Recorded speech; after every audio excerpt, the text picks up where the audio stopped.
there's some Revelator songs that I'm like, man, we got to bring those back. But we've done so many songs and albums. There's like so much to choose from that I guess we don't think about it all the time.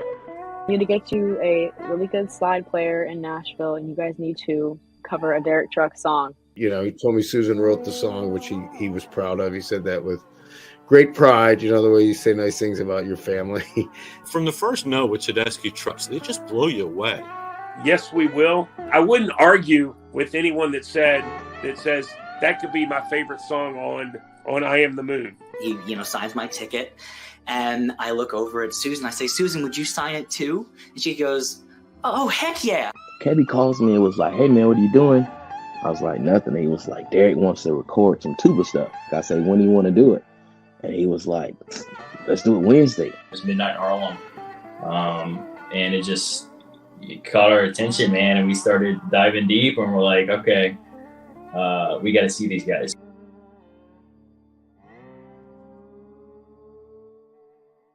What's up? Welcome to the unofficial Tedeschi Trucks podcast. This is episode number 158, and I am Adam Choit. To follow the show, it's at Tedeschi Trucks Podcast on Instagram. On YouTube, just search Tedeschi Trucks Podcast. If you're watching, you are already there, so please be sure to subscribe, give likes, shares, comments. All that stuff is definitely appreciated. I'll put out an audio version of this episode as well. I'll probably get that out later tonight or tomorrow. I'm at Adam Choit on Instagram and Twitter if you'd like to follow me. Definitely give the show positive reviews on Apple Podcasts. I appreciate that too. Tedeschi Trucks Podcast.com for all things related to the show. AdamChoit.com for everything related to me, other projects and things I'm working on. We're going to recap 3 shows today. What do we got here? We got Phoenix, we got Tulsa, we got Arlington, Texas, a stadium show supporting Chris Stapleton. So let's get into it. We got Jeff Fink, Tim Jones, and new guest fans coming to the show, Matt Redmond. So let's get into it. What's up, guys? Hey, I see everyone. I hear everyone. We're here. This is real. It's real. We're in real life. This is great, guys. Where is everyone? Let's figure out where everyone is. Where Matt? Thank you for joining. Good to connect with you. Where are you? And how are you? Well, I'm in Birmingham, Alabama, where it is unbelievably hot. Probably a lot like Austin. Nice. So you went to the Tulsa. How far is that for you? Oh, I don't know. I mean, I flew. It was a Father's Day gift from my wife to go to the Bob Dylan Center and to see them at the Tulsa Theater. Very cool. Oh, the Father's Day gift from your wife or from my wife to me? Yeah. Oh, wow. That's super cool. Right. That's great. How was I mean, we're going to go on some tangents, I'm guessing, but how was the Bob Dylan, the museum? I do know of that. Follow that. Yeah. All that. Well, you may want to hear more about this later, but briefly, it's hard to concentrate because Derek and Susan were in the museum the same time I was. Wow. We walked up at exactly the same time, pretty much. That's very cool. Yeah, we'll get into that. That's funny. I was actually in touch with someone from that museum, like even before it opened years ago. I'd kind of discovered them on Instagram or whatever. And I've been meaning to have someone on from there and go there. It was fascinating. Yeah, it's fascinating. Yeah, for sure. Very cool. And why don't you tell me a little bit about like your musical background and history, and a little bit about your journey and how you got into Derek, Susan, TTB, and all that. Well, okay, so it probably makes sense to tell you I grew up with a dad who was a Baptist pastor, actually, who loved jazz, and my mom loved Willie Nelson. So I grew up with a lot of that music, Miles and Coltrane, even some of the big band stuff. But grew up with Willie and Merle and music like that. And then I had 3 older brothers, and none of them were close to me in age. My closest one was 9 years older than me, and they were huge into the Stones and the Beatles and the Who. And so that's what I grew up listening to. And listened to music a lot like that. I mean, now college was punk rock for a while in the 90s. And then by the time I get to, let's see, November 9th, 2015, somebody posted the video that's been played a bazillion times, Angel from Montgomery. And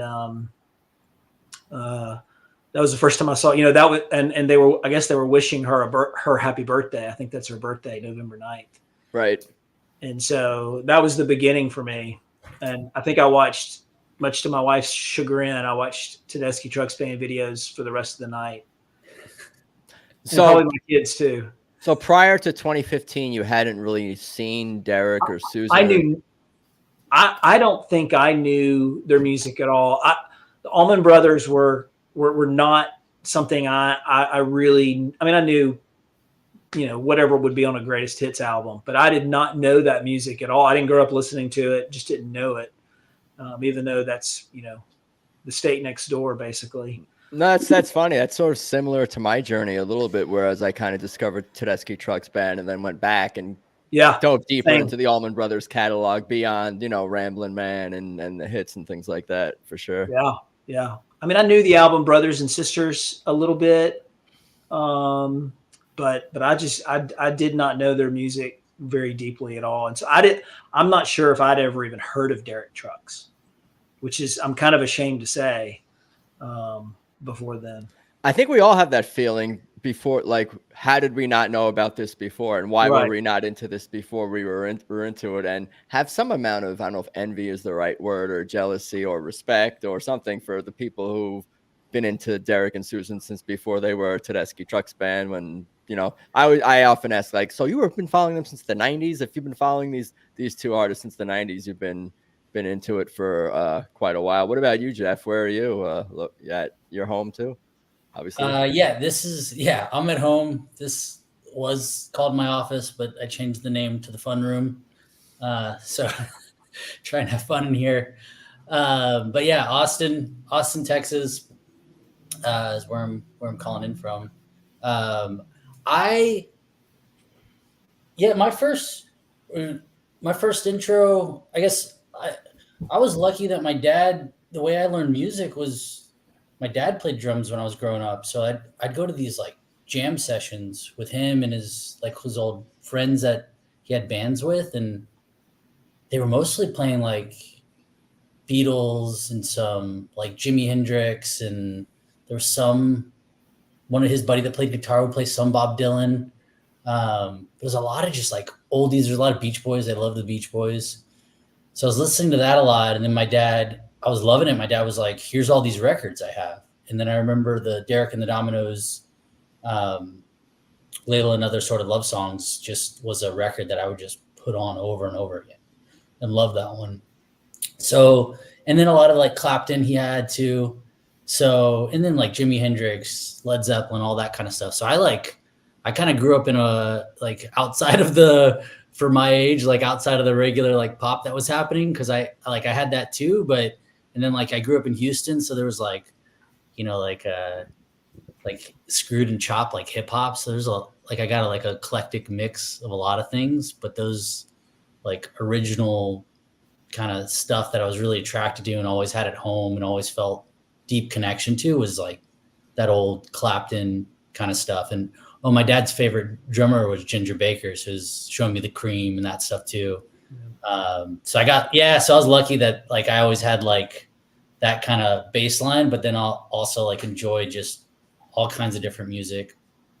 And then I guess I'm thinking about kind of like the intro to Derek and Susan was I had a similar reaction as you, Matt. Like I was like, when you were explaining your reaction, I was like, that sounds very normal to me. Yeah.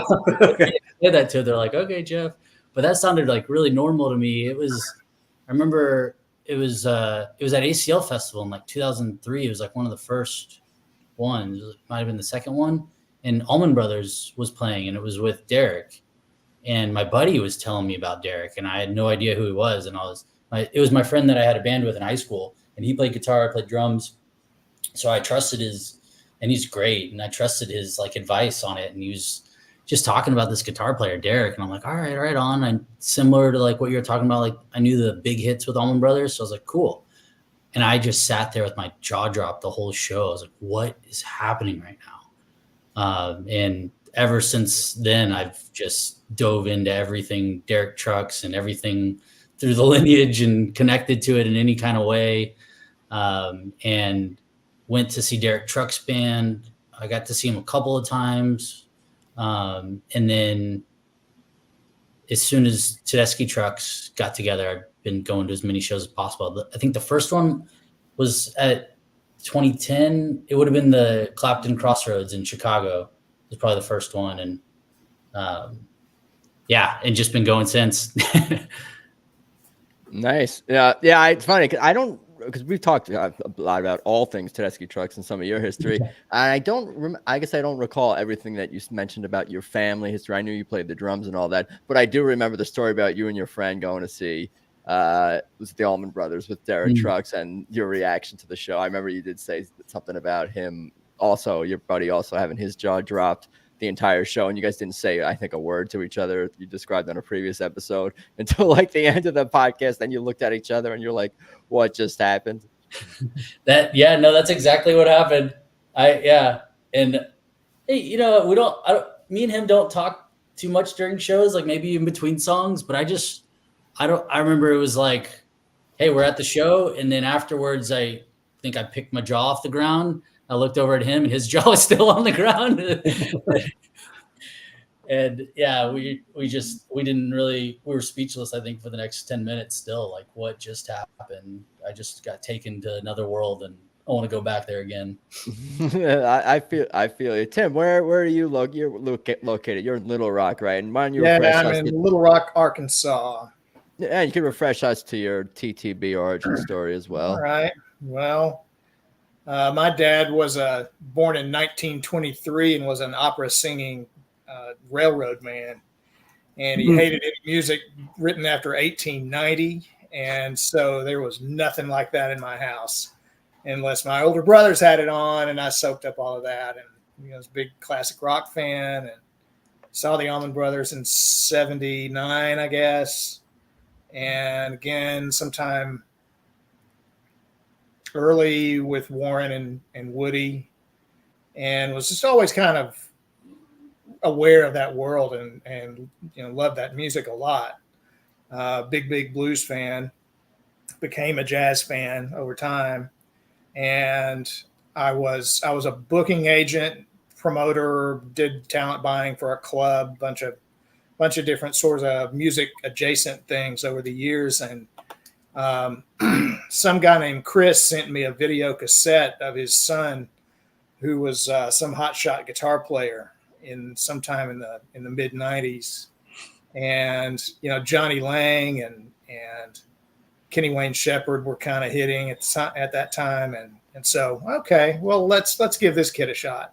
And so Derek Trucks got the first gig because he was the hotshot kid. And he got the second gig because he was just a hot shot. It took a while to get him back, but I got to book him twice. I don't remember much about that first show when he was really young. Don't know who his band was. I remember his dad being there, and he was young. He was like 15, maybe 14, really young.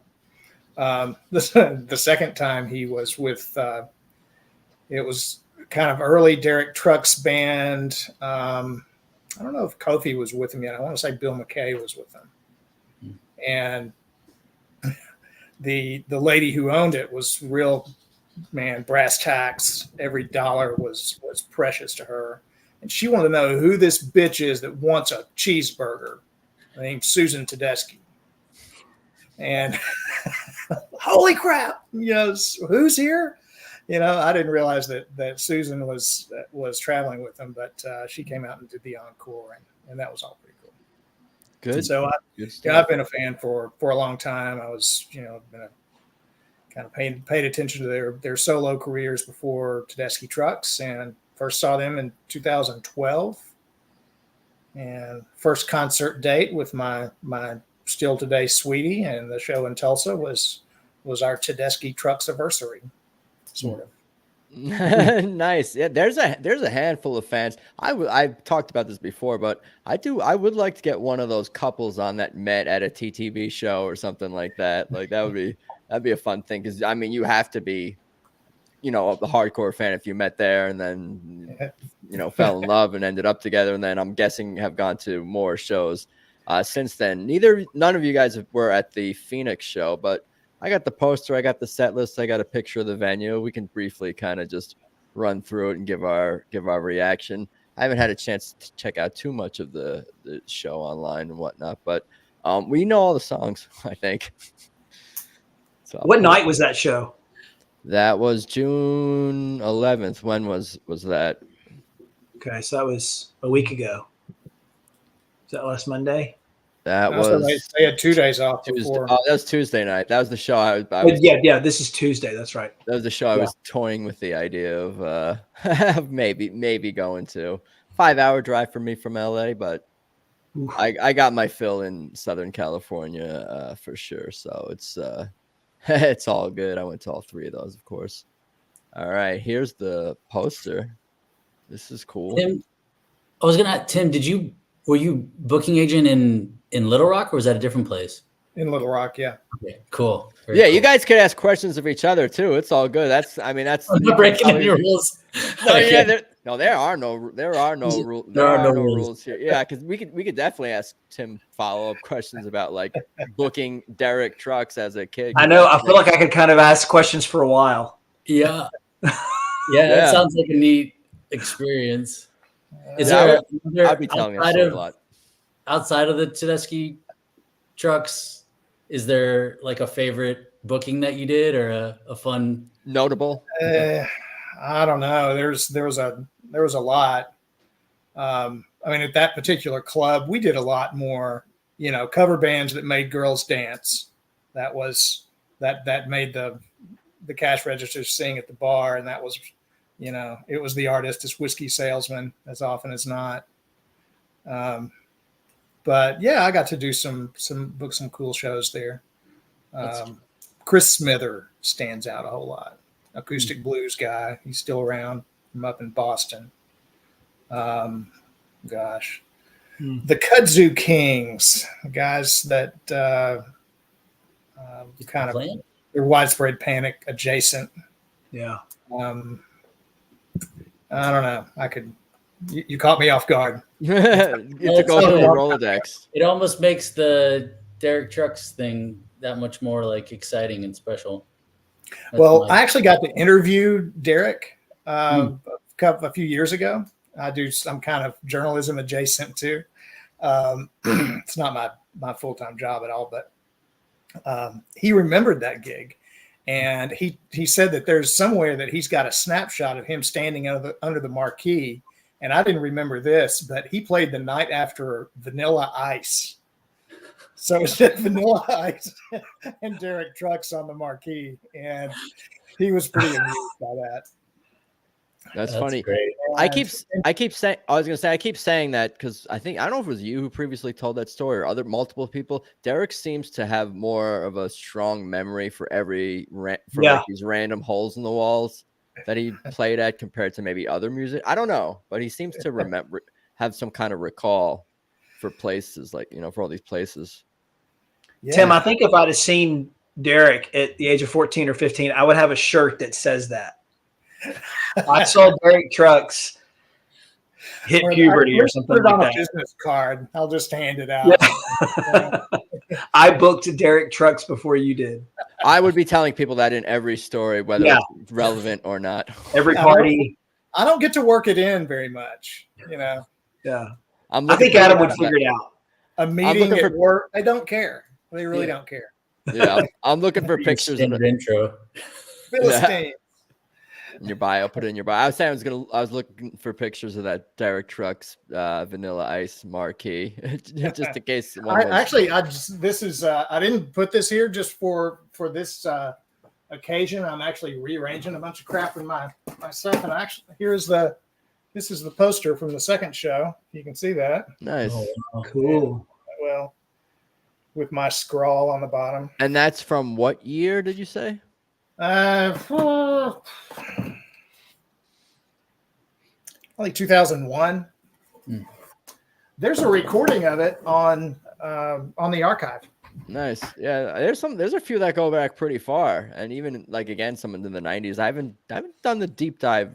I've done the deep dive back, but not recently. I haven't gone back that far. It's definitely interesting. I always talk about to go back and listen to what songs sounded like, when TTB first brings them on the road versus like what they sound like now. Like there is a big difference, but it's amazing how like you go along with, but you don't always like know they evolve.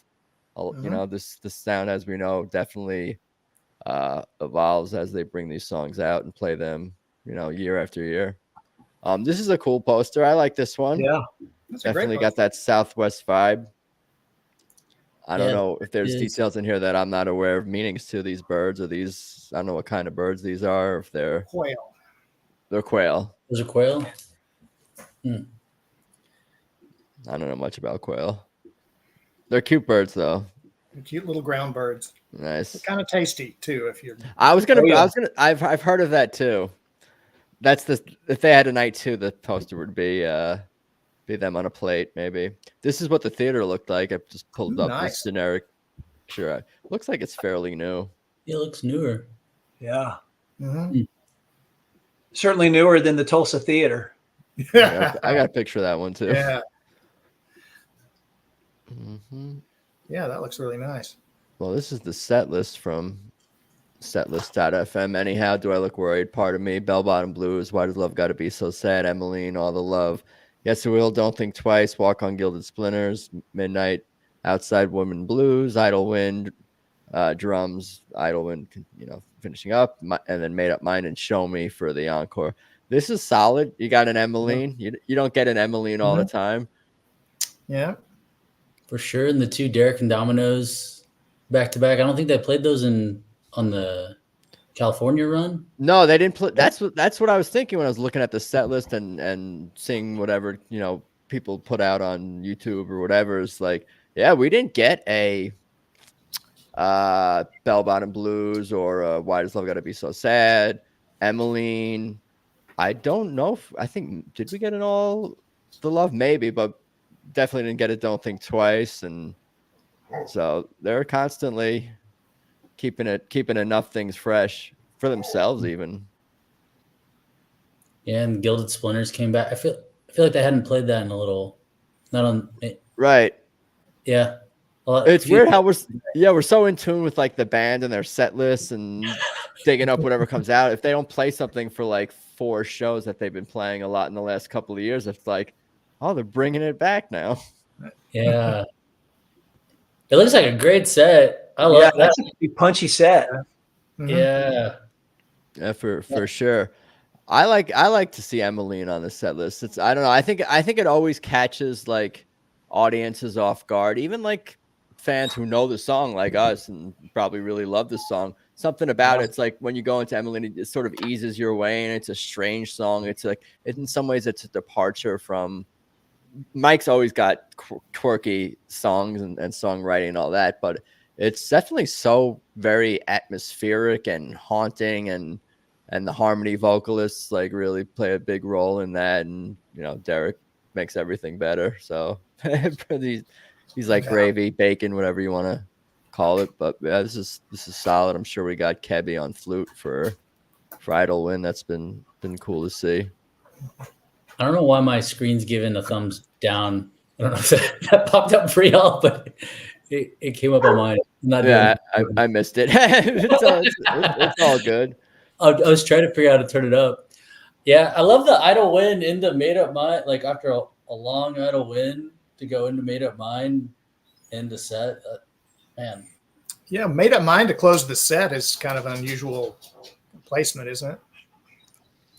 I think it's good. It seems to go can be anywhere, but usually in the second half of a set, I've seen you don't usually maybe you've seen it Made Up Mind towards the end of a first set or whatever too. They can do any song anytime. I don't know. Yeah, but but there's always a method to the madness in terms of like the order of the songs, even if the songs can be placed at different times during a show, different places during the show, numbers in the order. But there's always a method to the madness in terms of the order of the songs. You could just kind of see it, the peaks and the valleys, the slow songs, the fast songs, the sort of long journey of Idle Wind, and then you have more of a pop rock tune, even like Made Up Mind is almost sounds like it can be a pop song. No, I guess it's more of a rock song. But what I guess what Tedeschi Trucks Band song has the most pop? I guess even Part of Me, like, but that's like, what if these are? What's that? I'd pick that one first as a pop. If we had to put it, I could see that one on a 45. I have heard that one play on the radio a little bit and in public places before. That's true. Have heard Part of Me, and it does. And my friend I remember did comment, "Oh, it sounds like it's got kind of a Sam and Dave soul kind of vibe to it and a riff." So They Don't Shine also. Right. Yeah. People have been wanting to, I see people commenting, wanting to hear They Don't Shine. They just have too many songs, and Sign seems to get the short end of the stick. Really everything. They can't play. Yeah. What other than I Am the Moon, it's hard to think of which. I'd be curious to even like do the math, like what album gets the most play. Cause it seems like they really do pick 2, 3, 4 songs from each of the album and kind of go through these rotations. It's not like one album seems to be dominating, beyond I Am the Moon. And they're starting to get a little bit away from that, even as always being at the forefront of their sets. Obviously in LA, the last night they played Crescent straight through, but short of some nights like that, they're just kind of picking and choosing some of the different songs from those 4 albums. But yeah, this looks like a fun one for sure. Yeah. Yeah. Good stuff. We can move on to Tulsa, I suppose.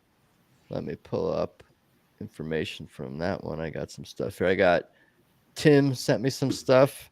Nice photo of you and the missus with glasses. You guys are cool. I'm going to pull this up here. Let's see what we got here. Tim, was that your first time at the Tulsa Theater? No, second. Okay. I was there in April of 18. And they played there once in 19 also. Okay. I don't know why I missed that one. Because it's a cool venue. It's really interesting. I mean, built in 1914, it's no frills. But the sound was incredible. Is this it? That is not it. Yeah, that's not it. That's not it? Yeah, that looks amazing. That is no, you'd have to find one that looks almost kind of like a barn. Yeah, let me pull up a picture of it. I typed Tulsa Theater. I've been lied to. The internet failed me. By the way, that may be my favorite poster. Yeah. That is a cool one. I've never bought a concert poster, but I bought that one. That's awesome. Yeah. Adam, it was also called the Brady Theater for many years, and they just changed the name in 2020. Right. What is there's a moon in the back, I think. There's so much going on. What is there a shape that's created with this moon and then coming down from there? That looks like that might be it. Red Sea. Yeah. I'm jumping between pictures. Here, we can look at the theater for a minute. This is not a great high quality picture, but I wanted to get something real. Let's see if I can grab a better one here. But yeah, that looks a little more like 1914 than the last. I suppose so. Yeah, well, I mean, there was nothing fancy about that theater. It was, but it sounded incredible. Yeah, this one looks like a picture. The thing you can't appreciate about the theater from this photo is the pitch of the balcony. Yeah. The chairs that are I was on the front of the balcony, I guess on the other side from where the camera angle on this one. And I sort of sat like this the whole night. Everybody did, because the whole row slants down. All the rows slant down from the back to the front. And I've never encountered that before, but there's not a level space up there. I was on the floor before, but that was just a trip. And there are these really steep pitch ramps to get up there too. Is this? Oh yeah, like 30 degrees or something, just insane. I mean, it's like it's so far past the ADA, it's not even funny. Is this the correct place? That this low res? That looks possible. Oh, the ceiling. Nice. Anyway, back to the poster. Do we know what's going on here? Who is this woman? Is this a horse maybe going on here? Flowers? I love the blues and the reds and the whites though. Well, Tulsa is stuck between the Cherokee and the Creek nations, right? And obviously kind of a Native American thing. No, beautiful. Yeah, that was my assumption too. Yeah, it looks like they really honored what the land, who was originally on the land. The silent P, it says here. It's the artist. Yeah. Tedeschi Trucks Band has posted all these posters, I think, on their social media. So they give credits on there, so you could see all the information and look up the artist from them. But this is the set list. I believe does this look accurate to you guys? I think I pulled it off someone who posted it in one of the fan groups. Here, my dear, don't know what it means, which we haven't gotten in a while. The letter where my friends, little by little, take me as I am. Keep on smiling. Yes, we will. Keep on growing. Ain't that something? Down in the flood. Don't think twice. Made up mind. I want more into Bex Bolero and the encore song for you and Space Captain. Again, like we keep getting things that we haven't gotten like in the previous city or the previous few cities, don't know what it means. I don't know if they played that this year, maybe one or two other times this year, where my friends doesn't always appear in every show or every few shows, but we get that little by little, kind of bring that back into the fold. But I'll let you guys tell me about it. Matt and Tim, you guys were there. Take it away, Matt. Well, I mean, going from don't know what it means to the letter was, the crowd just erupted. I remember they were like really loud when moved to the letter. It was just, I don't know. It was really powerful. But really from Take Me As I Am on down, it felt like it was, I don't know, downhill. Like it was just, it seemed like it was just a train that couldn't stop from that point. That version of Take Me As I Am, I saw them do that in, it's probably it may be my favorite song by them. I'm not sure. That may be a dumb thing to say because I may change tomorrow, but I know what you mean though. It's a special one. And anytime I see that on the set list, I'm like, Take Me As I'm and like, oh, golly. His guitar, when he starts that guitar solo that sounds almost like a horn, just gets me every time. I heard him do it in San Antonio last year, and that was incredible. So that was it just seemed really special. But then, Keep on Growing was, he seemed, Tim, you tell me, he seemed to be playing with a kind of ferocity that, I don't know. I've listened to every show I could this year and watched all the videos. Now I have to say that because I have to be careful because nothing compares to the St. Augustine show. And you just need to know that if y'all didn't see it. It needs. I recapped it, and everyone was raving about that show. And from what I recall, what made it special is it was kind of the last show of the run, and it was a Florida show that had kind of a family and friends vibe as well. It seemed to incredible venue, and they played for like 2 hours and 45 minutes without a break. Wow, when was that? It was crazy. It was long. It was really long. It was one long set, I think, that show, right? Yeah, it was one long set because they had a noise ordinance in St. Augustine. But I mean, it just seemed, keep on growing down in the flood, and then I Want More, Bex Blair. I mean, it seemed like he was just playing, I don't know, exorcising demons or something. It was crazy. Yeah. Two things I was going to say is that it does seem maybe even extra special on some of those songs where Derek is playing a solo, especially a slide solo on a song that's not really a jam song, an extended song. It's just like a shorter song, and it's just like, boom, there's your couple of measures or whatever of your Derek solo. He's in, he's out, like on your Take Me As I Ams and your La-Di-Das and songs like that. Those are always kind of like special because I don't know.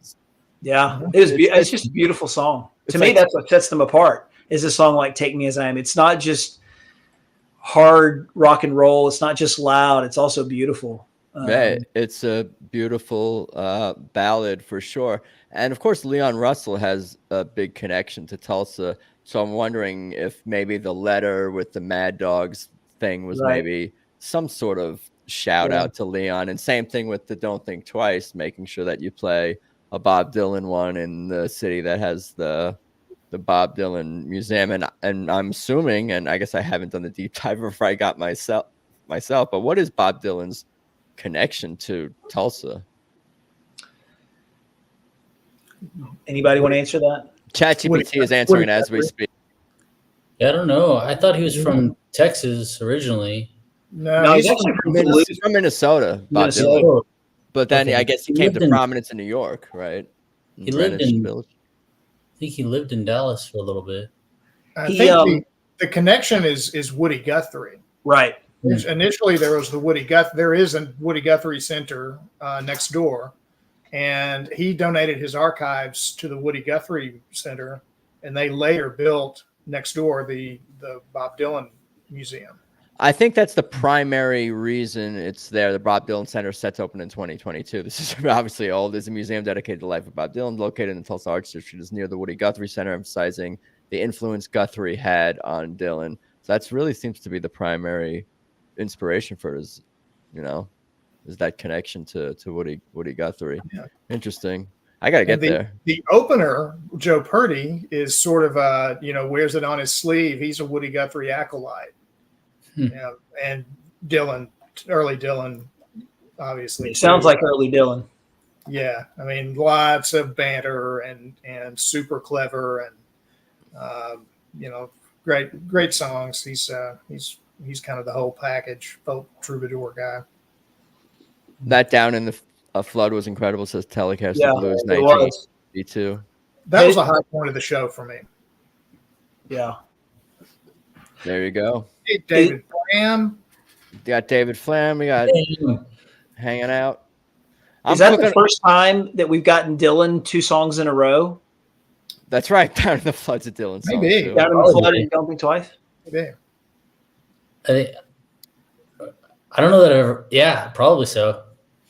I almost forget that's a Dylan song sometimes, just because it's pretty different from. It's not. Doesn't sound like the original. No, it doesn't. But it does capture the spirit. That's what TTB does. They definitely capture the spirit of the song. But there's been a history of people taking Bob Dylan songs to otherworldly places. That's not unheard of course. This is a solid set list. Keep on smiling. Adam, one thing that was really cool is we got a really good solo by Brandon. Do you remember on which song? It was between I Want More and Bex Bolero, right, Tim? Nice.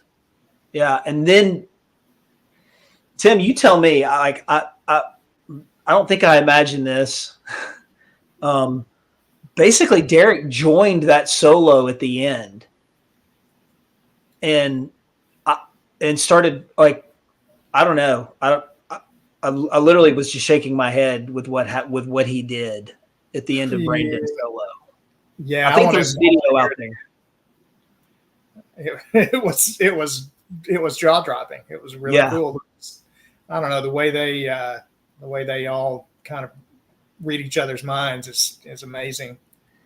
I had a weird experience at this show because I just kind of, I'm just carrying my own baggage there. And my particular baggage that night was I had some, expectations of songs that I really wanted to hear, and I didn't hear those songs. It doesn't matter what they were, but it was cool to me because even though they're not playing what I would have chosen, they're just as amazing no matter what. If you hang around long enough, maybe something cool will happen that's better than anything you would have contrived on your own, and that happens over and over at these shows. That happens within songs. They'll start a song and then they'll take it somewhere that I didn't necessarily expect, but it's more that I don't expect myself to always emotionally go to a certain place that the song takes me. That's what catches me off guard, not necessarily their virtuosity, but my own reaction to their virtuosity. It's like, I didn't plan on getting emotional right now over sometimes even upbeat songs. It's just so meaningful to me, all this music that, like, Keep On Growing, or some of these more upbeat songs, or rockin' tunes, or even Passaquan. Just you hear one note, it's like, I'm almost in tears just from the idea of Midnight in Harlem about to start. Yeah. His favorite Mickey Hart quote is, sometimes music is entertainment and other times it's transportation. That makes sense. That's good.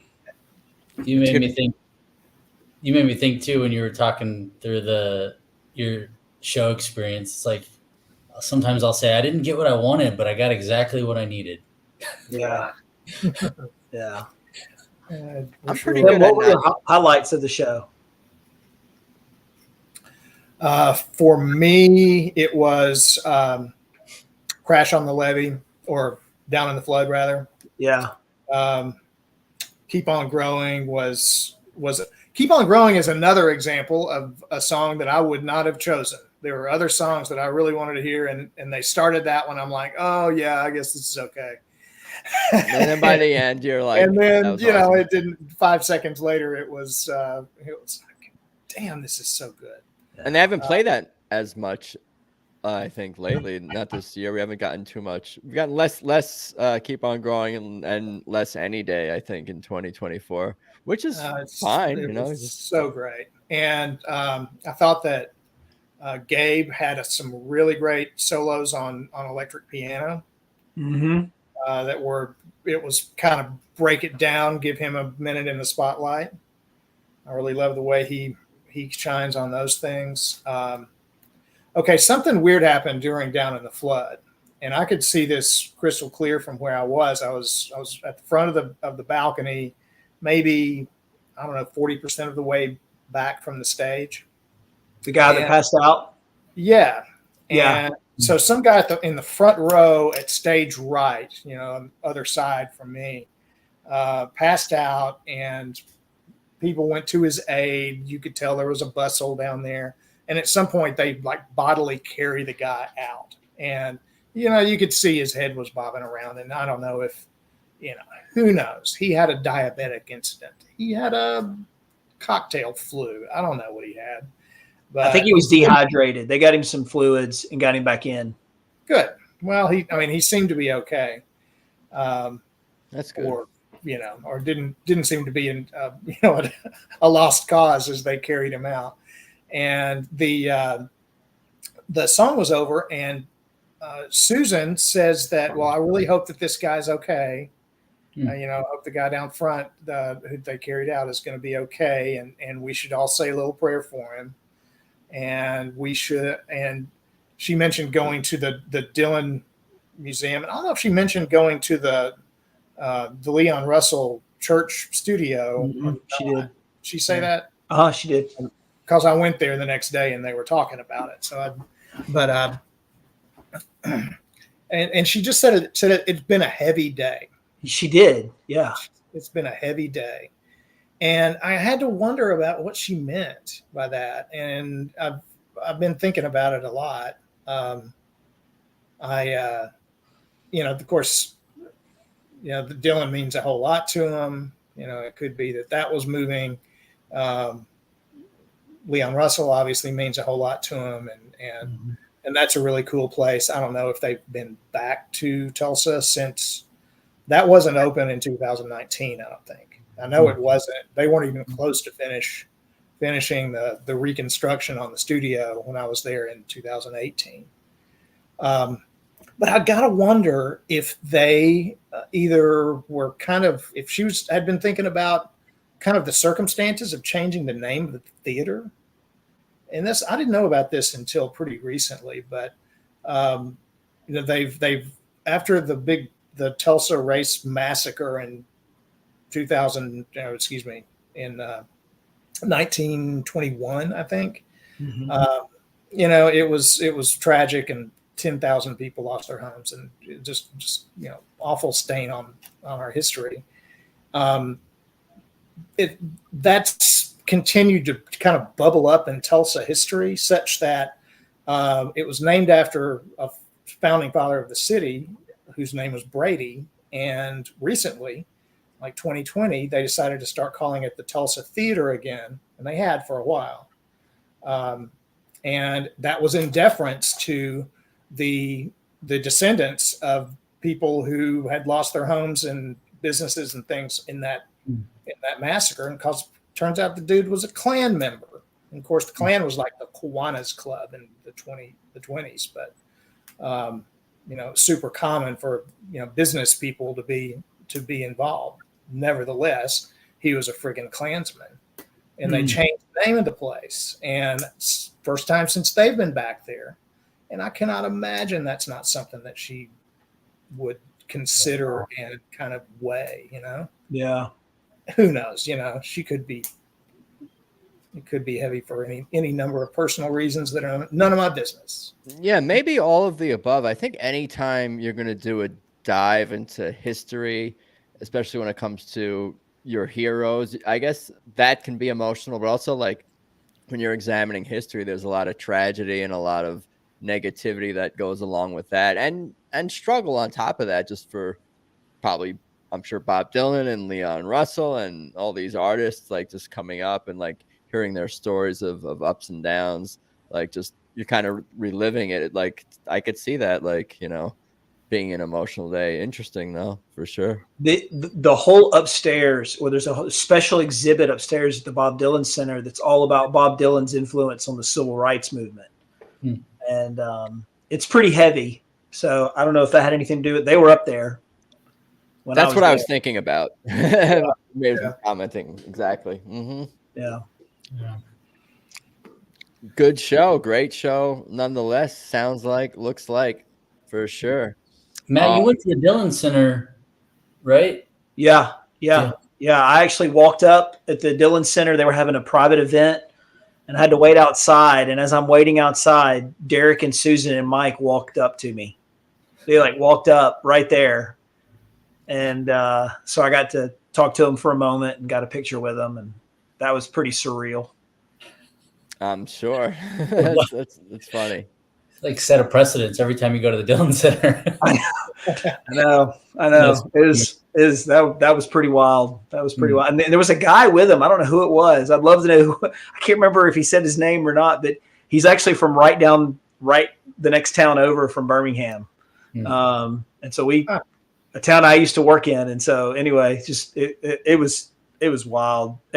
My wife said, is the concert now going to be a letdown after, meeting them? Which is the highlight?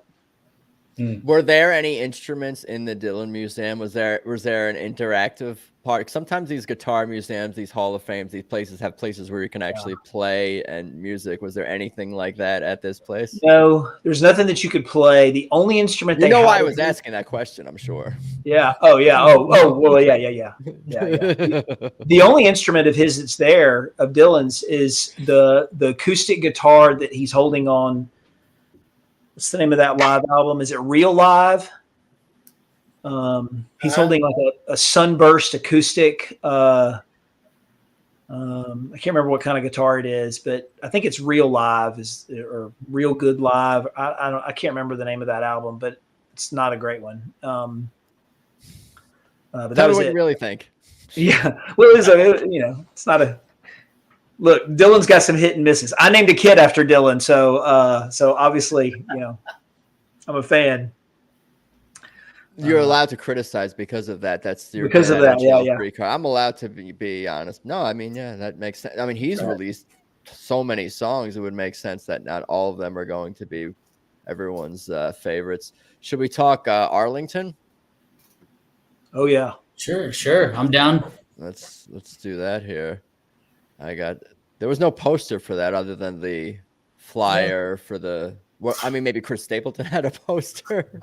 Yeah, it was that image. I didn't see a poster. I went over to the merch table. It was a lot of Chris Stapleton, a couple Marcus King, and then there was like 2 Tedeschi Truck shirts and a hat. Nice. I had it all already though. What's funny is that was at the Globe. What is the name? Globe Life Field, where the Texas Rangers play. Correct. Yep. That's where the Mets are literally right now, losing 6-4 in the top of the 7th inning. Come on, man. They won yesterday, but I was thinking because the Mets won 14-1 last night, so I was like, maybe TTB got some of that good mojo for the Mets or something like that. I don't know. Tonight not going as well, but yeah, tell me about the journey getting into this, what it felt like walking into the stadium. I'll let you paint the picture, then we'll dive into the music.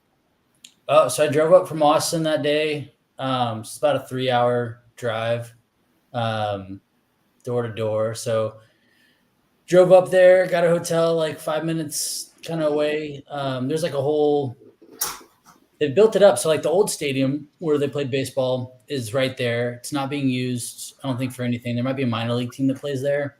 And then you can see like really close by the AT&T Stadium where the Cowboys play.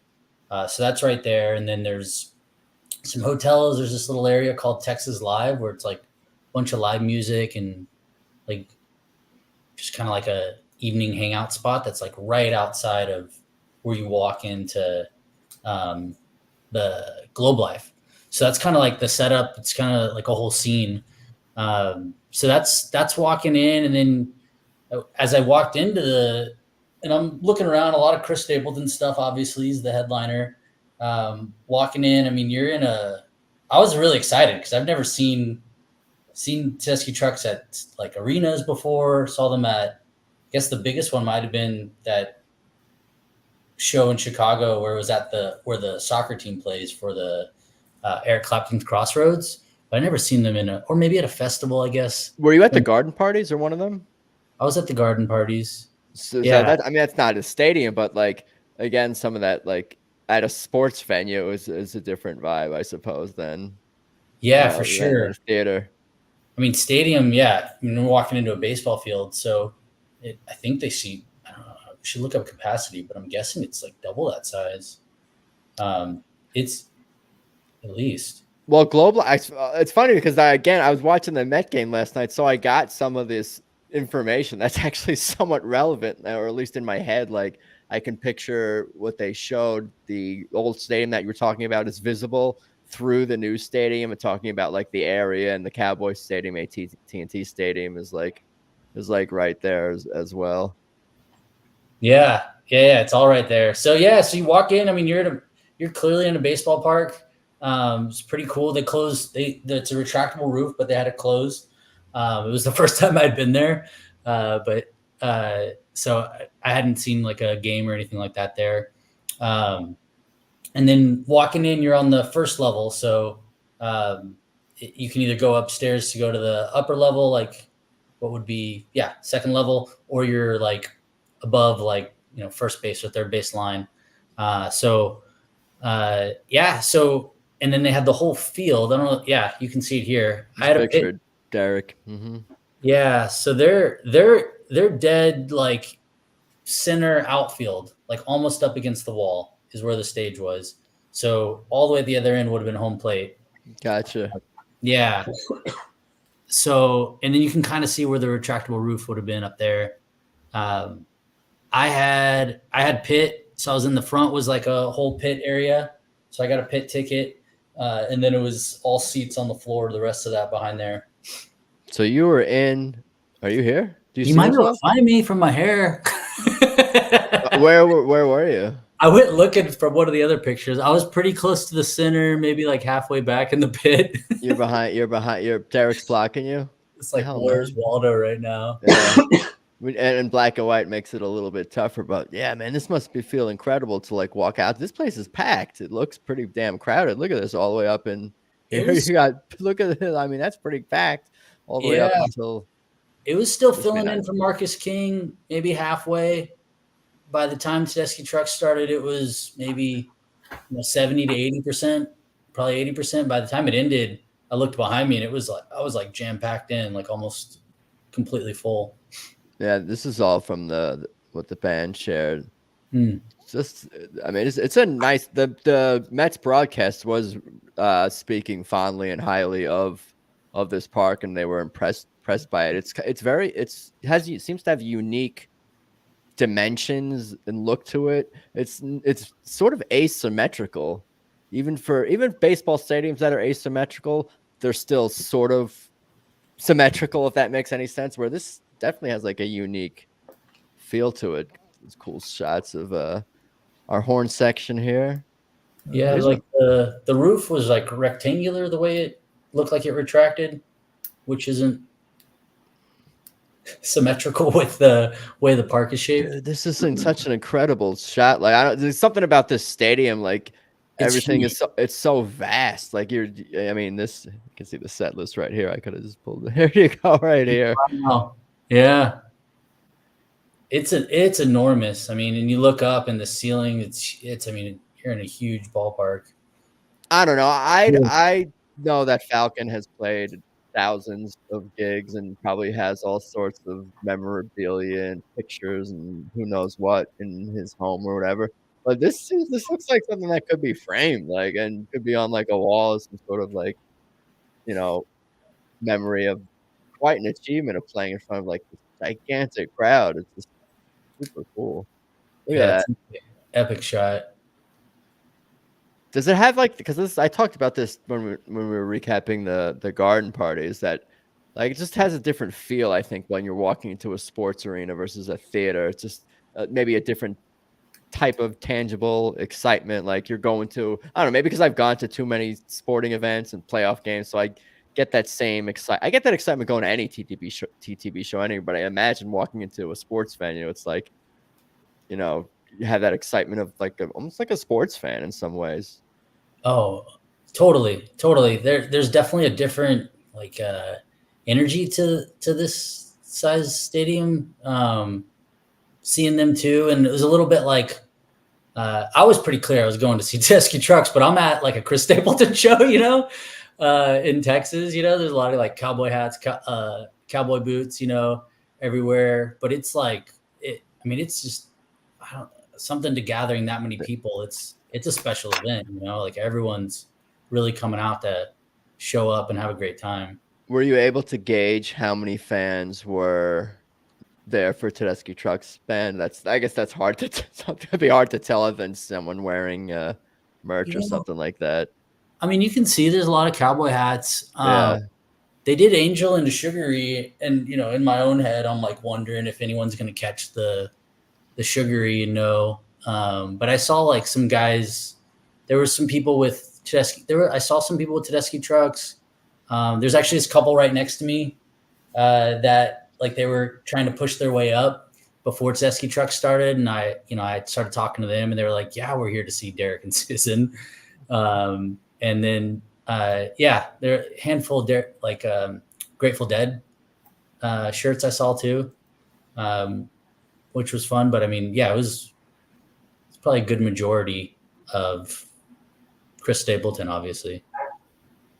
So I was getting excited because I felt like this was a new, people were getting Tedeschi Trucks for the first time. So I was kind of like really interested and excited to see how that was received from this kind of crowd too. Right. That's always fun. And we can jump ahead and you can tell me a little bit about that too. I'm eventually going to find the set list here. I'm just I can talk about too, so Marcus King started right at 6. I probably got there it's perfect. I got there 5:30, kind of walked around a little bit and then got down to my spot. And Marcus King comes on right at 6.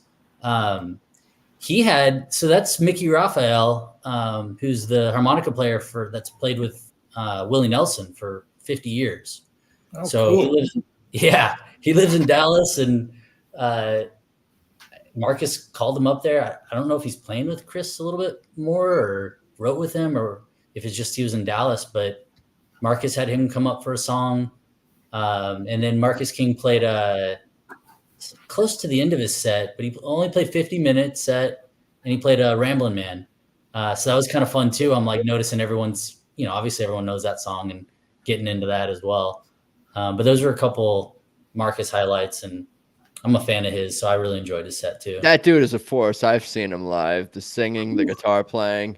Yeah. He has virtuoso-like abilities himself. And I did see some posts this past week from him that were kind of upsetting, that he seems to be battling.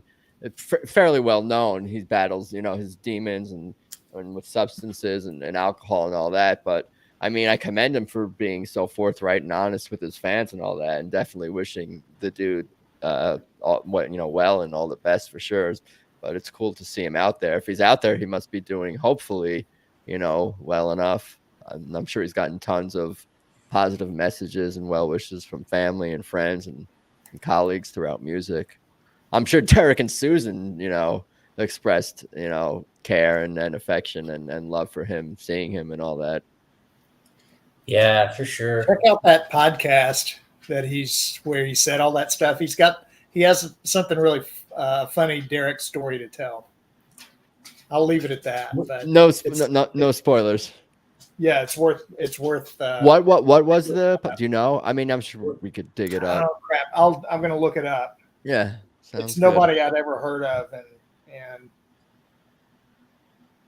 I like his most recent album too. It's talking a lot about that as well, and I feel like it's got, my opinion, but I feel like it's got so much more depth than some of the earlier stuff. And maybe it's because of that he did so much work that on himself that he's expressing new sounds through that. But man, I really like what he's doing. He's got his wife coming out too, singing a song with him, which is that's kind of an interesting special thing. Marcus had a song with his wife, Derek and Susan obviously, and then Stapleton wife is out for pretty much the whole show singing with him.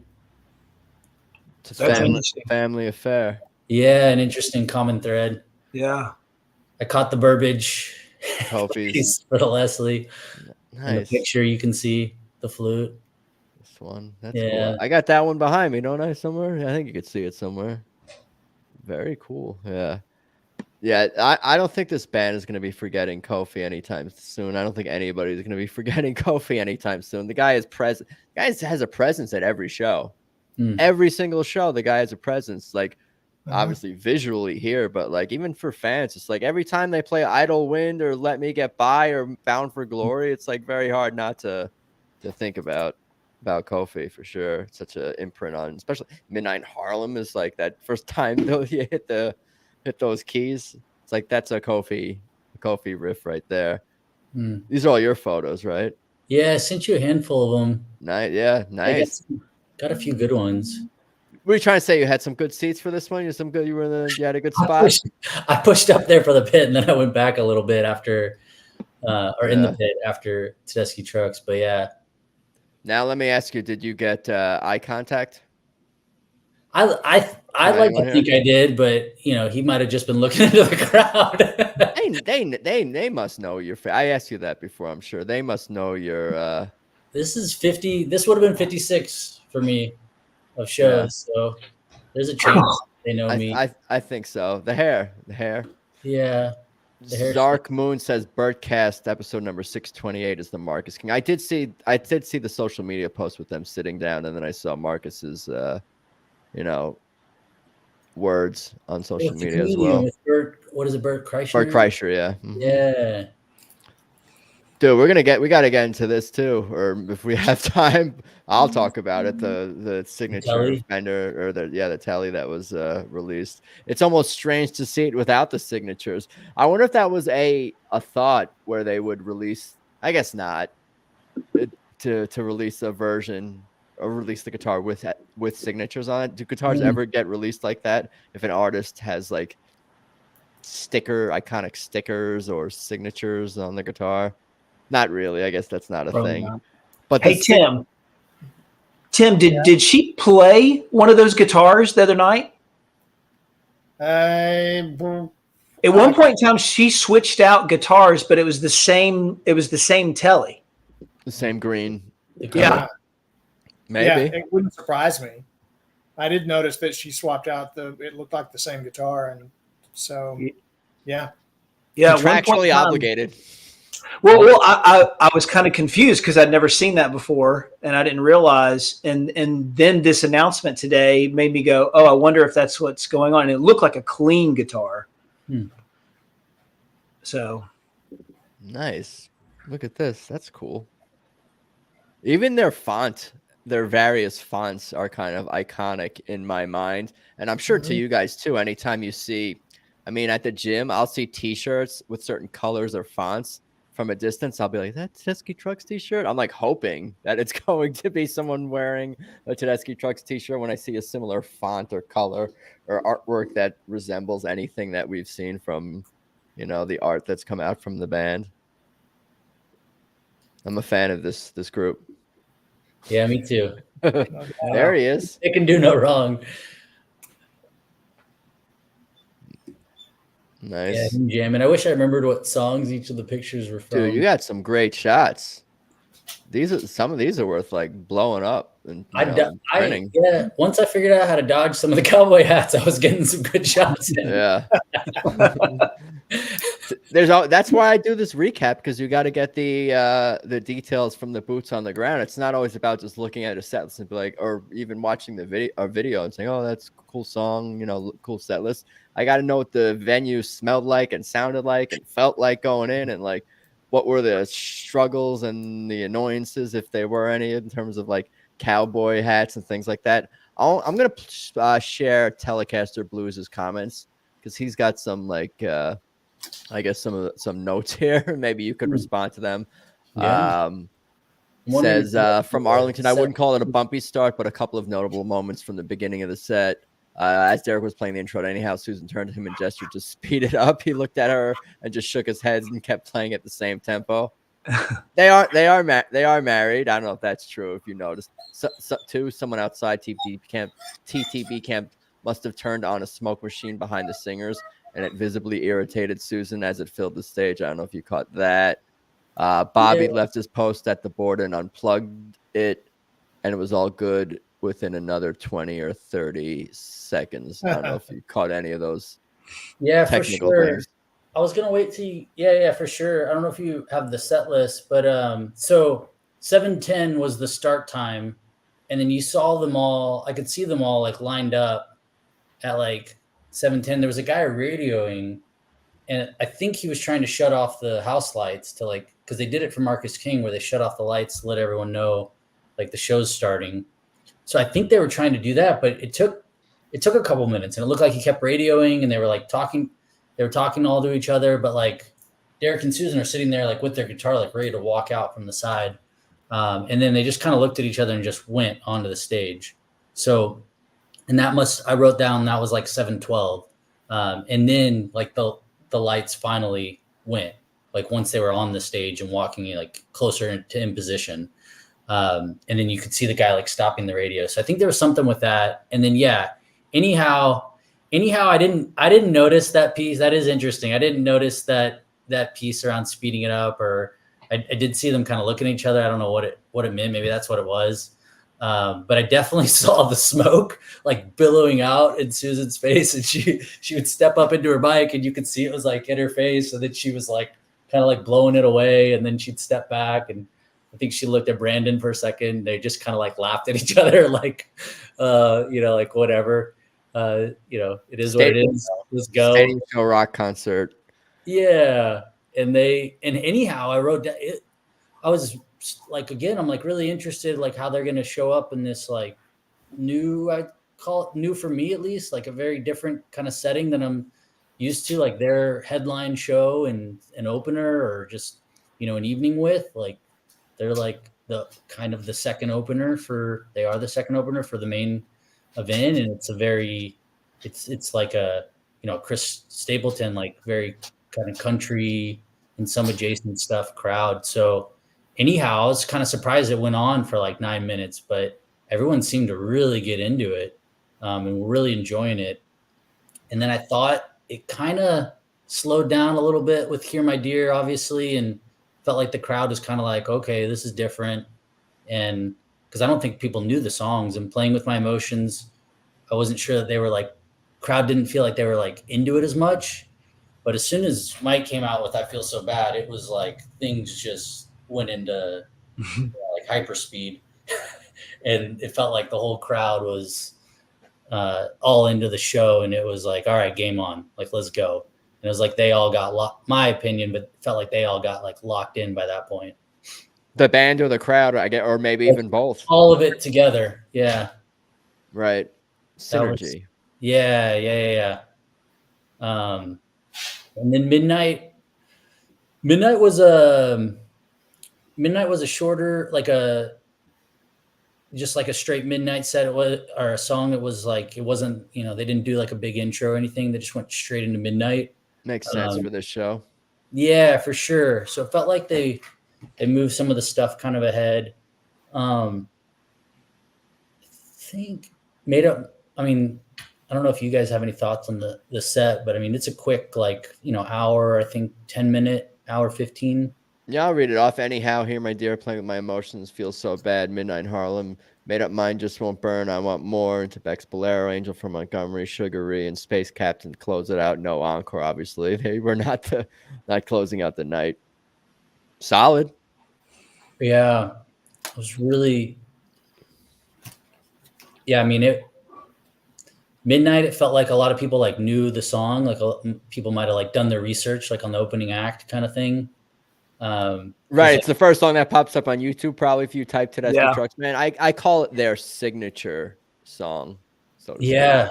I think people were actually like singing to that, and I was like, okay, like people know what's going on now. I just love the idea of a lot of people showing up with no preconceptions whatsoever, and walking out of there fans. Yeah. It happened, hundreds of times over. Oh, well, I mean, you think about the first time you heard Midnight in Harlem. Dude, they've won fans over. I was gonna say they've won fans over from just people watching Midnight in Harlem damn video on YouTube. Like, so many people have come on the podcast like, yeah, I saw Midnight in Harlem on YouTube on the DVD, the Eric Clapton cross, whatever it was. But like, imagine going to a show and hearing that for maybe the first time, or one of the first solo. Every time. Yeah. I like, I kind of wish I could go back and hear it for the first time. Marcus King has a lot of history with Chris Stapleton. They've toured together several times, and actually they did something at the arena in Little Rock, and I went to that for I found myself walking around out front, hoping somebody got stuck with a ticket they couldn't sell, and got one on the cheap so I could hear Marcus King. And I was just I'm baffled. I like Chris Stapleton. I bought that first record of his and listened to it a lot, but I didn't know he was that big. Yeah. Yeah, I'll be honest. I didn't know, I guess, how big he was either. I mean, obviously I knew Tennessee Whiskey and whatnot, and see that has like a jillion views on YouTube. But then like looking up the size of his following and realizing the guy is playing stadiums and whatnot. It's pretty incredible how big he's become. And I get it, like that voice in those songs, that's quite something. And it was cool to see him do Tennessee Whiskey in Jacksonville a few weeks ago with Derek and Susan. And I'll be honest, I still go back every so often and listen to his national anthem at the Super Bowl 2 Super Bowls ago, because that's, I mean, pretty much the best version ever. I mean, you can debate Whitney Houston, I guess, Really or Whitney Houston, Chris Stapleton, Marvin Gaye at the 1983 NBA All-Star Game. And if you want, or you can go outside the box with some like Jimi Hendrix if you want to go like something like that. But for the most part, in terms of vocal performances, I think those are the three best, or those three: Marvin Gaye, Whitney, and Chris Stapleton, which makes sense for those three of the I mean those are three of the greatest voices of the last century and a half for sure. So has Aretha sang the national anthem? I'm going way off topic now. I don't know. I wouldn't be surprised. Yeah, she's I'm definitely. gonna Google it now. She ranks high on that list of. I'm sure she has. Susan has, of course, and does a great job. And Derek has played it too. But something about that Chris Stapleton version, that, I mean, you could release that as a pop song. Grown men are crying. You know, it's makes me almost love this country. I think that his version of Star Spangled Banner is on Spotify. So there was, I know there was a collaboration with Susan and Derek came out during Chris Stapleton's set, right? Yeah. So I was going to say a couple of things about this, so I'll come back to it. But yeah. So speaking of all, like, so when he introduced them, he told a story about how years ago, before like he got too big, like very big, he was invited to open up for Leonard Skinner and Allman Brothers. And it was a tour that Leonard Skinner and Allman Brothers were doing. They wanted 3 shows. And they told him he could only bring his acoustic, apparently. And so that was like his story of opening up for like Derek and meeting Derek. And then just talked about how much he admired and appreciated him, and what an honor to get to have them come out tonight and share a song with him. So it was a really kind of cool story and a sweet intro to bring in Derek and Susan. And like, they just look like they're having so much fun, like everything they're doing, like the whole time, and then coming out playing with them with Stapleton's band. But they played that. I went and listened to it later because I'd never heard it before, but off the original record on my drive back, the I Was Wrong song was what they played. But as much as I would call Chris Stapleton like in this area of country pop, but plays a lot of Americana and different kind, like blues and different kind of music, that I Was Wrong sounds like a traditional kind of blues standard song. And he said something like, I haven't played this one in a while. We just worked it out backstage. So it made me think like maybe, Susan and Derek had something to do with picking it out. And it being like just very blues centric, it would make sense. Right. That makes perfect sense. And whether it's Chris Stapleton said, hey, let's play a blues song, whether Derek and Susan said, hey, let's play a blues song, is definitely natural for their sound to make that choice. I feel like they've made similar choices either with their music or what they ended up playing with other artists and special guests and things like that. And Derek and Susan, they always light up.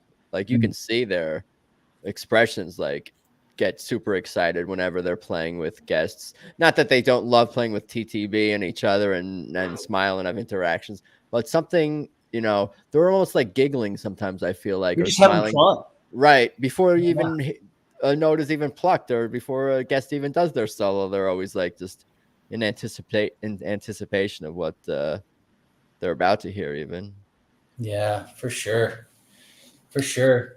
I was going to say too, like in the like set itself, like after Feel So Bad, like it definitely felt like the whole crowd after that was just into it, and like the energy just rose. And I like by the end of the whole set, like the whole Tedeschi truck set, I was like, yeah, I've seen Chris Stapleton twice before. He came to Austin. I wanted to see him. So I'd seen him before. Definitely enjoyed him, appreciated his musicianship, his voice. He's really good on guitar too. And the whole band's pretty solid. But I've seen Tedeschi trucks like 56 times. So it's obvious like where my bias is and what I went for. But I definitely, after that set, I was like, whew, like, where do we go from here? It's just kind of like looking around and starting to talk to people, and they, everyone was really, you could tell how, a lot of people with like, I'm kind of judging by the cover, but a lot of people that were wearing, the cowboy hats, the cowboy boots that looked like they were clearly there for Chris Stapleton were clearly enjoying it. And I definitely think they got a lot of new fans. I think, whether it's a movie or whether it's a concert, sort of the lasting song or the last image is often like, what do you want to leave? What do you want to leave the audience with? And I think Space Captain is kind of a great, perfect ending for a TTB set. I'm assuming Elizabeth and Derek did their thing back and forth at the end of that, and the crowd dug that. They definitely did. Like because everything was like condensed, like sometimes in these songs, you notice how they'll like build up and then they'll kind of peak at certain points.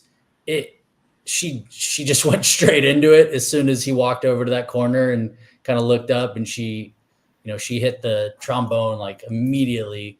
And they were just riffing back and forth. It felt like it went to the next level, like fast.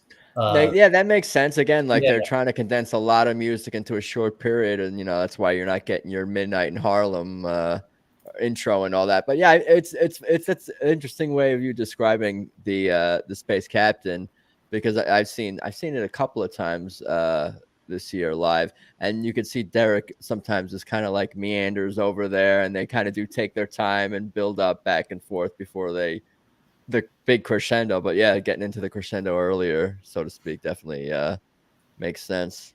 Yeah, it hit quick. And when he did Beck's Bolero too, and the whole crowd was like loving that, because that's like it's turned into like his epic song. And then the other thing that happened was Sugary. I like really enjoyed that everyone, like there were a lot of people singing along, so they clearly, there was some Grateful Dead crossover.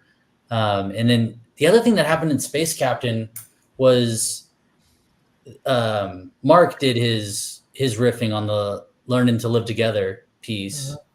And then it went over to Alicia, and Alicia got a moment to shine, and she didn't build either. She went straight into like hitting the high Alicia notes that my eyes start watering. I'm like, whoo, like just where she takes you to those other places, and like It Ain't Fair and Bound for Glory. It was like she just hit it right away and started riffing with Mark a little bit.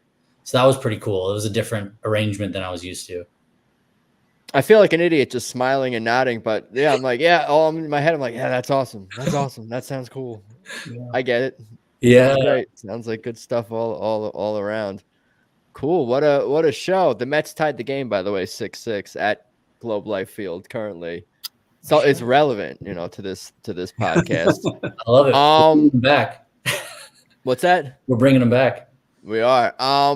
Anything else you guys want to mention about any of these shows? I can pull up a picture of the new Fender that Susan is that's available for sale now. Her signature guitar. I've got a question for y'all. Sure. We got 6 weeks between shows. Do y'all think there could be an announcement coming about something? About what? Like maybe an album? Oh, I mean, maybe, but it's not like we're going to be hearing it anytime soon. I mean, maybe I think next year is probably more likely. 6 weeks is a long time to go silent, though. I'm just wondering, are we going to get releases on Nugs? What's going to happen? Yeah. No, I don't know. But you know what? I guess it's a quite a while, but there's just so much music on the archive.org and on YouTube and behind me on the shelf. It's like I'll probably be all right. Oh yeah, no question. Yeah. Yeah, no question. yeah. I don't know. I imagine because they kind of it seems like far away, but I hope they'll announce something again at Sun San Seoul. Oh yeah, that's something And that you want to announce far in advance, also because it's such a destination. Although Red Rocks people kind of know when it's going to be, so you don't need to necessarily make that announcement. I guess way in advance, but maybe Sun San and Seoul. Plus, I promised to go to that publicly, so I guess I have to make my plans. You should. Plans too. Love it. Yeah, no, that would be a great place to go. This guitar is sharp. I think to both of y'all's point, I would love some cool announcements and get more stuff, and I got plenty of stuff too at the same time. I don't know. It'd be fun if they announced something with Nugs and got more live like audio streaming release like some of the other artists on Nugs do. Yeah. We need that St. Augustine show. Yeah, that'd be awesome. Archive? Nope, it did not get recorded. Yeah, people were asking about the Too bad. the St. Augustine show. I've seen. I'll share some more of Tim's photos here. These are cool. And I know I've taken up a lot of your guys' times already. If anyone's got to go, that's okay too. No, man, this is fun. I appreciate it. There's you and the missus. Yeah. Rock and roll. That was prior to the show in Indianola last summer. Oh, that's a year old. That was before they played at Club Ebony in the middle of the Delta. Yeah, we talked about that one. I used to live right down the street from Indianola. Did you really? Yeah, I lived in Greenwood. Right. I mean, I was like less than a mile from Robert Johnson's grave. Yeah. Wow. Pretty cool. And I'll give you your plug here. You can tell us about this. I do a weekly radio show on KBF in Little Rock, noon to 3 o'clock on Saturdays, kbf.org. And it's free form. I play anything I want to. And I guess the overarching goal is to keep it different. So it's a little different every time. That's awesome. I might play soul for 45 minutes and, jazz for 15 and reggae for an hour and a half. Usually it's a little bit more subtle than that. But yeah, I'll play some Tedeschi trucks and lots of Tedeschi trucks adjacent things. You said you played jazz also? Sometimes, yeah. Nice. Sometimes I'll be putting on music. I just need some I do work and writing and whatnot too. A lot of jazz and instrumental stuff, and then sometimes TTB is my reward. in a lot of ways, I feel like just because it can be too distracting in a way that I get too into it. Not that I'm not listening to jazz when I'm doing work, but there's something that's obviously more conducive to doing work, and what you get with the jazz and classical and some of the instrumental stuff.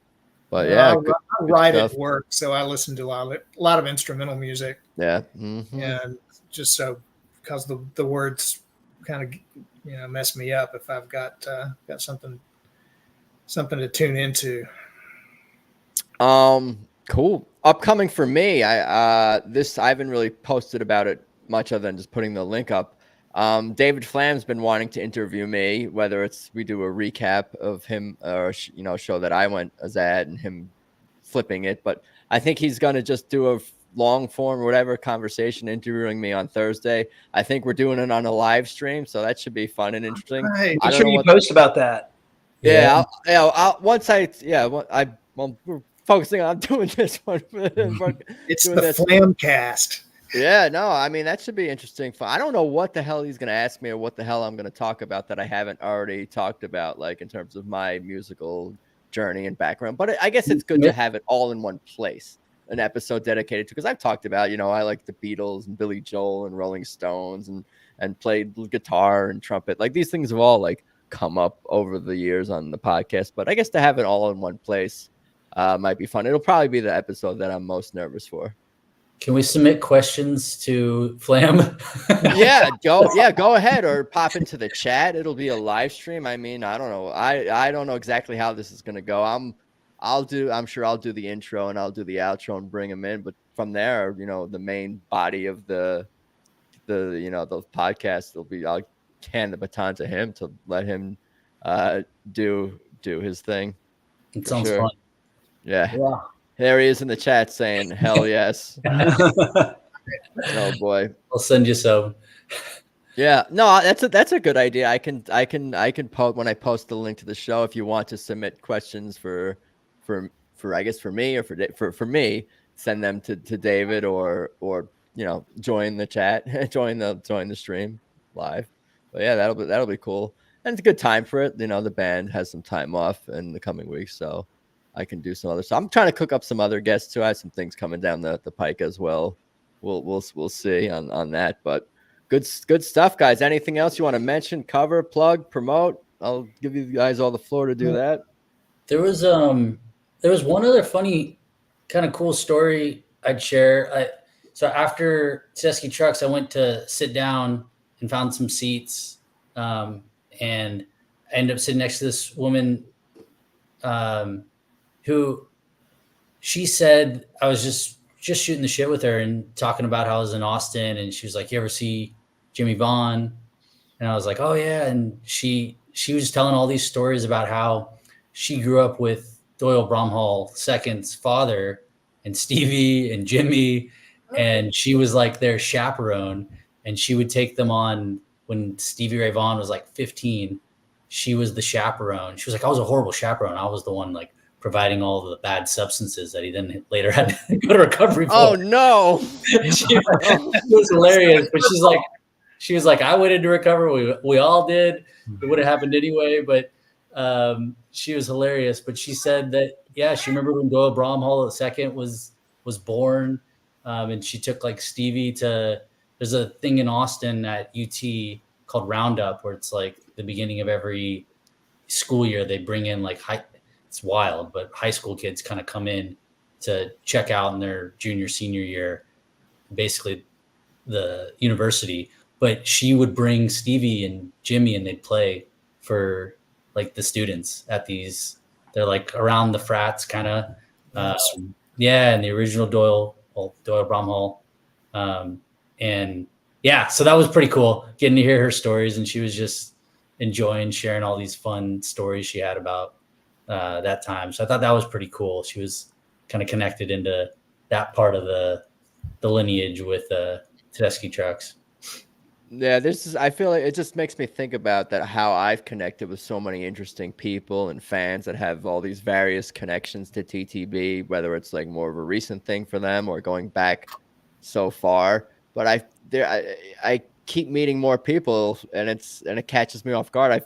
I'm like, I haven't talked to every single person who's been to 20, 30, 100 TTB shows. We haven't connected yet, but yeah, you continue to meet fans, at shows, online, offline.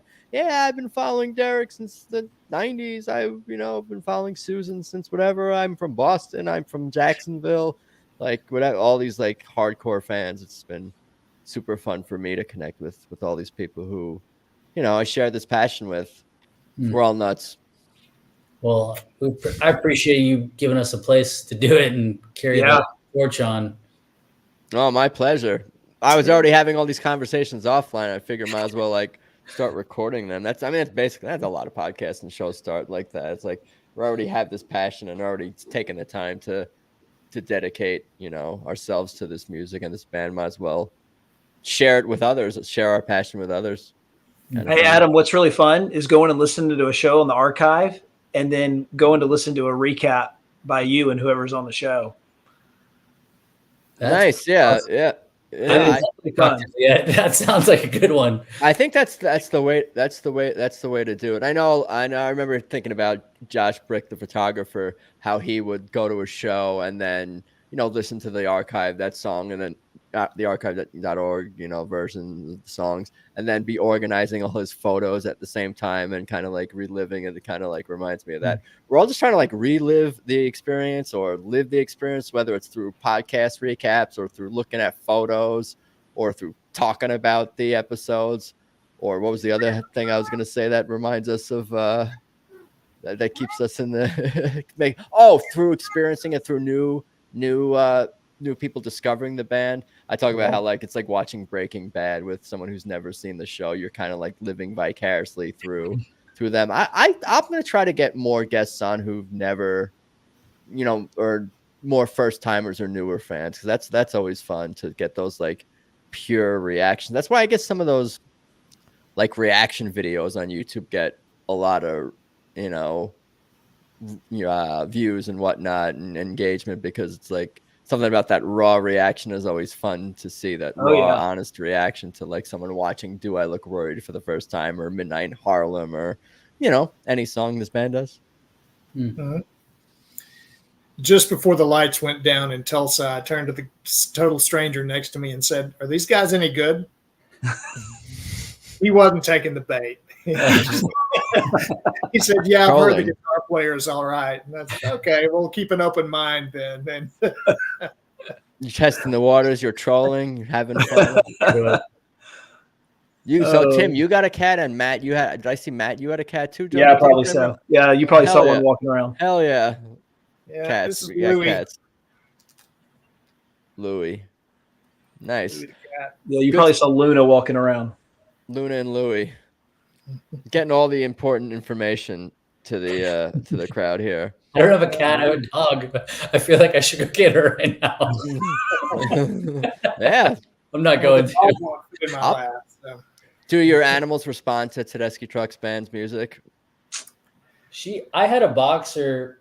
No, not that I know of, but it reminds me, I had a boxer that when I would play the drums, she would howl to mostly the cymbals.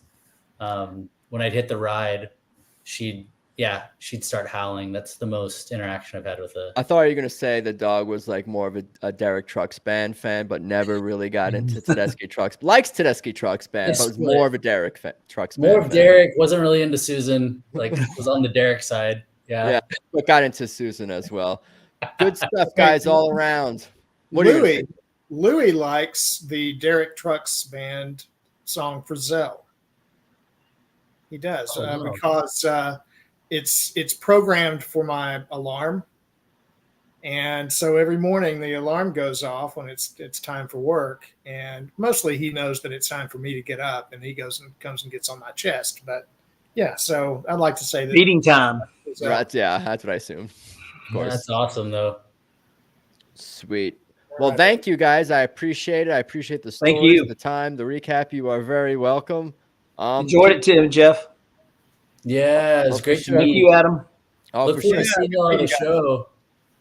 Yeah, keep me posted if you guys go into more shows this summer and into the fall, and we'll get you back on. Yeah, I'll be at Nashville and then Atlanta at the Fox. Yeah, keep me posted. Stay in touch. Yeah. I'll make notes and reach out too. Sounds good. I got tickets for Atlanta, so hopefully I'll see you there then, Matt. Oh, yeah. That'd be cool. Nice. That's not too far for you, Tim. What's Little Rock to Atlanta? Oh, man. The St. Louis, maybe. Yeah. No. Little Rock to Atlanta, that's a hike. Atlanta is a hike. The one that I'm probably going to miss, that I'm kind of just I'm pre-sick about, is I've got family stuff going on, and New Orleans is my favorite place on the planet, and Halloween, and then 2 nights at the Sanger. Sanger, yeah. And so that would be that's sort of the event of the year in some ways, but it's gonna happen without me. Those are the two, yeah. Well, I'll hold the torch for you. Those are the two I'm going to, is the New Orleans and then Atlanta. Excellent. Nice. Yeah, it's about an 8-hour drive, Little Rock to Atlanta. I just looked that up too. Yeah. It's only 7 to New Orleans. Yeah, it's 7 for me. Yeah. 6.5 if I get up really early. Well, thank you again, guys. I'll let you guys enjoy the rest of your evening, and let's definitely catch up soon. Thanks, All right. You got it, guys. Later. So there you go. Episode 158, recapping Phoenix and Tulsa and Arlington with Jeff Fink, Tim Jones, and Matt Redmond. Thank you guys. Appreciate it. Hope everyone's doing okay out there. Please check out at Tedeschi Trucks Podcast on Instagram. Subscribe on whatever platform you listen to podcasts on. I'll be putting out an audio version of this episode tonight, tomorrow. We'll get that out soon. Positive reviews on Apple Podcasts are definitely appreciated. Thank you to everyone in the chat as well. Before I forget that, I am at Adam Choit on Instagram and Twitter, adamchoit.com. For my personal stuff, TedeschiTrucksPodcast.com. TedeschiTrucksBand.com is the band's official website. Definitely check that out. Buy tickets to shows, buy merch. Deuce's Wild Tour is going to be picking back up soon enough. Swamp Family app, the fan club, definitely join, subscribe to that too. Thank you to the band, the fans, podcast supporters, guests. It's the journey, the fun journey for me continues. Looking forward to Thursday with David Flam interviewing me. I'll start promoting that more in the next couple of days and get that out there. That should be a lot of fun. Send him questions rather if you want. I'm sure you could find him on Facebook or whatever. I'm sure a lot of you guys are on there. But that's pretty much all I got for today. Thank you again for watching, listening, hanging out. Let's talk soon. Peace.